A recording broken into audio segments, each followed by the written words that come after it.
In the early 1960s, at the height of a Cold War that seemed to tighten its grip on the world with each passing day, a different kind of battle plan began to take shape, not on distant battlefields, but in quiet offices deep inside the Pentagon, where men in uniform and suits leaned over documents stamped top secret and spoke in low, deliberate tones about a problem they couldn't solve with bombs or soldiers alone. Cuba had become something more than a neighboring island. Under Fidel Castro, it had transformed into a symbol, a defiant outpost of communism just 90 miles from American shores, and for the United States, that proximity felt less like geography and more like a ticking clock. It's March 1962. The Bay of Pigs invasion has already failed, leaving behind embarrassment, political damage, and a regime in Cuba that now stands stronger than before. Inside Washington, frustration is building. Military leaders want action, decisive, undeniable action. But there's a problem. There is no clear justification for a full-scale invasion. Not yet. And in a world where public opinion and international optics matter as much as firepower, justification isn't optional, it's everything, so a plan begins to emerge. Not a battlefield strategy. Not a diplomatic maneuver. Something far more unsettling. It would later be known as Operation Northwoods. The proposal is drafted within the Department of Defense and presented by the Joint Chiefs of Staff, the highest-ranking military officials in the United States. These are not fringe actors. These are the men responsible for advising the president on war. Their solution to the Cuban problem isn't subtle. It isn't cautious. It's calculated. The idea is simple in concept, but staggering in implication. Create a series of incidents, violent, dramatic, impossible to ignore, and make them look like they were carried out by Cuba. Manufacture outrage. Manufacture fear. Manufacture a reason for war. On paper, the details read like something pulled from a thriller, but this isn't fiction. The plan outlines scenarios that range from sabotage to staged attacks on American soil. One proposal suggests orchestrating the hijacking of civilian aircraft, replacing real passengers with covert operatives, and then making it appear as though the plane was destroyed.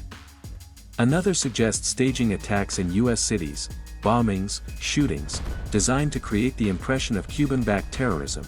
There are discussions of sinking boats filled with Cuban refugees, blaming it on Castro's regime. Of faking funerals for victims who never existed. Of launching coordinated campaigns of fear that would ripple through headlines. Television broadcasts, and living rooms across the country, each scenario is written with chilling precision. Timelines. Methods. Expected reactions. The language is clinical, almost detached, as if the human cost is just another variable in an equation that needs to balance. The goal isn't chaos for its own sake. The goal is consensus. A unified American public, outraged and afraid, demanding action. A world watching, convinced that Cuba has crossed a line. And a government, now backed by both domestic support and international sympathy, free to respond with force. Somewhere in these documents, buried between bullet points and strategic notes, is a line that captures the essence of the entire operation: the need to develop a communist Cuban terror campaign in the Miami area. In other Florida cities and even in Washington. Not respond to one. Develop one. The plan moves upward. It lands on the desk of Secretary of Defense Robert McNamara, who reviews it before passing it along to the one man whose decision will determine whether this idea remains ink on paper or becomes reality: President John F. Kennedy. It's a moment that doesn't come with cameras or headlines. No dramatic announcement. Just a quiet transfer of documents, a series of meetings behind closed doors, and a decision that will never be publicly debated in real time. Kennedy reads it. What goes through his mind isn't recorded in full detail, but the outcome is clear. The plan is rejected. No staged attacks. No manufactured terrorism. No Operation Northwoods. The proposal is shut down. Filed away, and classified.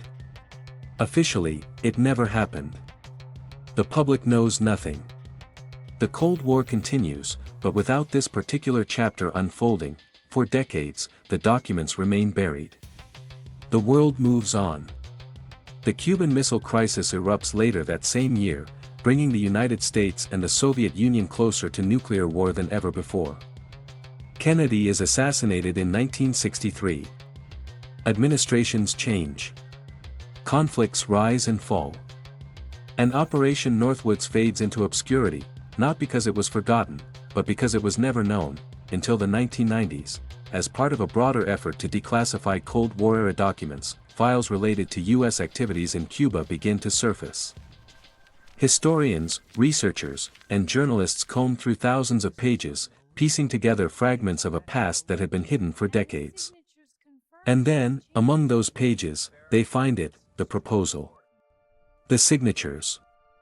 The details. Operation Northwoods is no longer a rumor or a theory. It's documented. Verified. Real. The reaction isn't explosive, there's no immediate global uproar, but for those who read it closely, the implications are hard to ignore.